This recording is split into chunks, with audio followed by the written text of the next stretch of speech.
예, 안녕하세요. 오늘은 사드 배치와 관련한 중국의 보복 위협에 대해서 우선 말씀을 드리고자 합니다. 중국이 관영 매체를 동원해서 한국의 사드 배치에 관한 여러 가지 보복 위협을 계속 고조시키고 있습니다.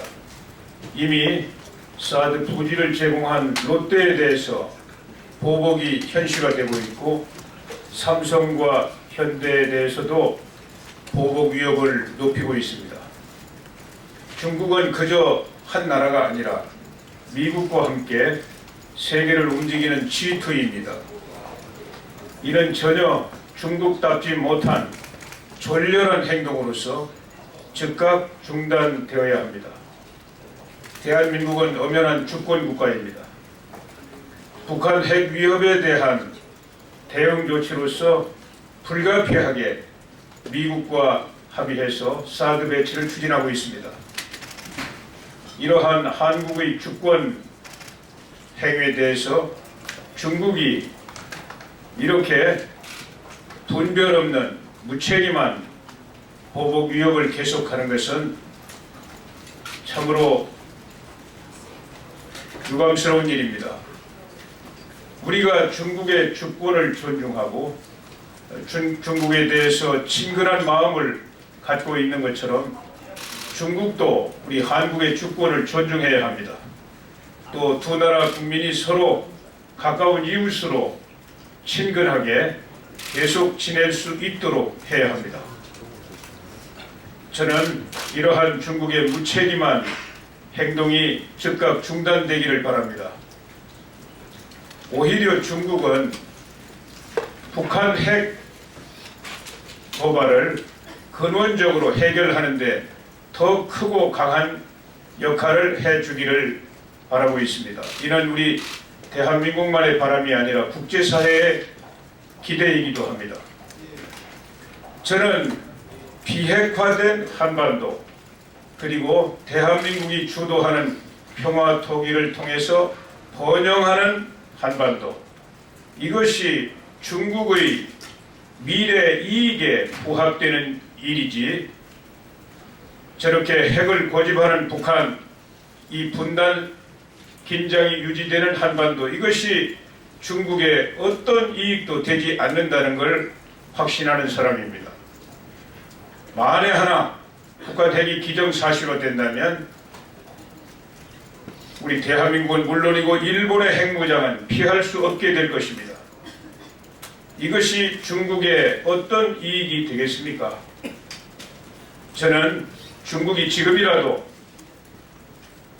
북한 핵 위협을 제거하는 데 앞장서고, 그리고 대한민국이 주도하는 평화적인 통일을 협력하는 것이 중국의 이익에 부합된다는 사실을 깨달아 주기를 당부드립니다. 그리고 만에 하나 우리 한반도에 설치하게 될 사드가 중국의 안보 이익, 특히 중국의 미사일 전력에 어떤 위협이 된다고 한다면, 지금 현재 우리 한국이나 미국은 한반도에 배치되는 사드가 절대로 그러한 위협이 되지 않는다고 기술적으로 충분히 설명하고 있음에도 불구하고, 만일 어떤 위협이 있다고 한다면 중국은 당연히 미국과 대화하고 미국에 항의하고 문제를 해결해야 되는 것입니다. 북한 핵 때문에 불가피하게 사드를 배치하는 한국의 주권적 행위를 가지고 이런 졸렬한 민간 경제 보복, 더군다나 환고시보 같은 관영 매체는 단교라는 험악한 말까지 하는 위협이 계속되는 것은 두 나라 관계를 위해서 매우 유감스러운 일이라고 말할 수 있습니다. 저는 지금이라도 중국이, 또 중국의 관영 매체들이 이성을 회복해서 한중 전략적 동반자 관계를 손상하는 일이 절대 있어서는 안 된다는 점을 강조합니다. 우리 정부도 그저 수수 방어해서는 안 되고 모든 역량을 집중하고 여러 요로를 거쳐서 중국에 대해 당당하게 대응해 주기를 당부드립니다. 다음으로 황교안 국무총리 대통령 권한대행께서는 얼마 전에 특검 기간 연장 거부했습니다. 아주 당연하고 잘한 결정이라고 생각합니다. 여기에 대해서 야권이 반발하고 황 국무총리 탄핵 운운하고 있지만 이것은 정말 부끄러운 일입니다. 즉각 중단해 주기를 바랍니다. 또 특검 연장 법안 이것을 직권상정해서 강행 처리하려는 움직임이 있습니다. 이 또한 불가능한 일이고 자제해 주기를 당부드립니다. 그러한 힘이 있다면 야권은 지금이라도 용기를 내서 이 불법 부당한 탄핵 소추 철회하는 이런 결정을 해주기를 당부드립니다. 이 탄핵 소추는 이미 여러 사람들이 이야기하고 있는 것처럼 원천적으로 절차적으로 불법이고 부당한 것입니다. 제가 미국의 클린턴 대통령 탄핵 시절 우연히 미국에 있었습니다. 탄핵 소추 전 과정을 생중계로 지켜본 일이 있습니다. 스타 특별검사가 아주 오랜 시간 철저한 수사를 했고 그 수사 결과를 하원에 보고했습니다. 보고된 수사 자료를 전부 검토해 가지고 그것을 증거로 하원 법사위원회에서 5가지 탄핵 사유를 확정해 가지고 본회의에 넘겼습니다. 하원 본회의에서 찬반 토론을 끝없이 전개했습니다. 제 기억으로는 한 달 가까이 한 것으로 기억됩니다. 모든 국민에게 다 생중계로 보고됐습니다. 의원들도 국민들도 어떠한 증거를 가지고 어떠한 사유로 탄핵을 추진하고 있는지를 다 알고 있었습니다. 그리고 5가지 탄핵 사유 하나하나를 놓고 표결에 붙였습니다. 아주 민주적인 표결입니다. 거기에서 오히려 탄핵을 추진하던 당시의 야당 공화당 의원 중에 몇몇이 반대표를 던지는 바람에 3가지 탄핵 사유만 가결이 되고 나머지 2개는 부결이 되었습니다. 그래서 3가지 탄핵 사유를 가지고 상원에 탄핵 소추가 올라간 것입니다. 물론 상원에서도 끝없는 찬반 투표를 통해서 하나 표결에 붙여졌고 모두 다 기각되었습니다. 그런데 이번 국회가 탄핵을 추진할 때는 어떻게 했습니까?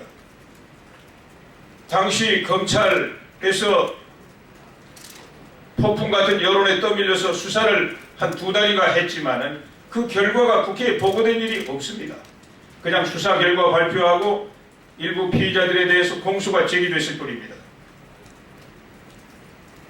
국회 법사위에서 야권이 신문, 기사, 스크랩 그리고 공소장 이것만 증거를 가지고 13가지 탄핵 소추 사유를 졸속으로 작성해 가지고 국회 본회의에 넘겼습니다. 신문 스크랩이 증거가 될 수 없습니다. 또 공소장은 검찰의 의견일 뿐이지 그게 사실관계를 입증하는 증거가 아닙니다. 아무 증거도 없이 13개 탄핵 사유를 확정해 가지고 국회 본회의에 넘겼습니다. 그 소추 사실 탄핵 사유를 본 사람이 아무도 없습니다. 법사위에서 작성한 사람들 이외에는 일반 국민은 아무도 모릅니다. 국회의원도 아무도 모릅니다. 본회의장에서 토론이 하나도 없었습니다. 일부 야당에서는 천원 국회의원 사퇴서를 제출하게 해가지고 만일 가결이 안 되면 국회의원직을 전부 내놓아야 하는 것처럼 강압적인 분위기를 만들었습니다. 그리고 13가지 탄핵 사유를 하나하나 표결한 것도 아닙니다. 한 덩어리로 표결했습니다. 이렇게 해서 탄핵안이 가결되고 헌법재판소에 넘겨진 것입니다. 이것은 명백히 모든 절차가 불법입니다. 따라서 이 탄핵 소추는 각하되는 것이 마땅합니다. 각하 이전에 국회가 진정으로 용기가 있다면 이 탄핵 소추 철회하는 것이 마땅합니다. 이번 3월 1일 바로 어제 서울 광장에서 벌어진 집회, 거기에 나온 사람들, 저도 참석했습니다마는 대부분은 우리 일반 국민, 특히 어머님들이 훨씬 더 많았습니다. 이분들의 주장은 주권자로서의 외침입니다. 탄핵 각하를 요구하고 있습니다.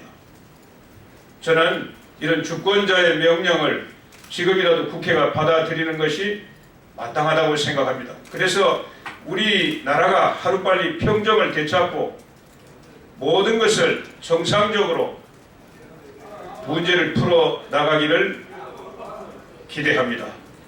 감사합니다.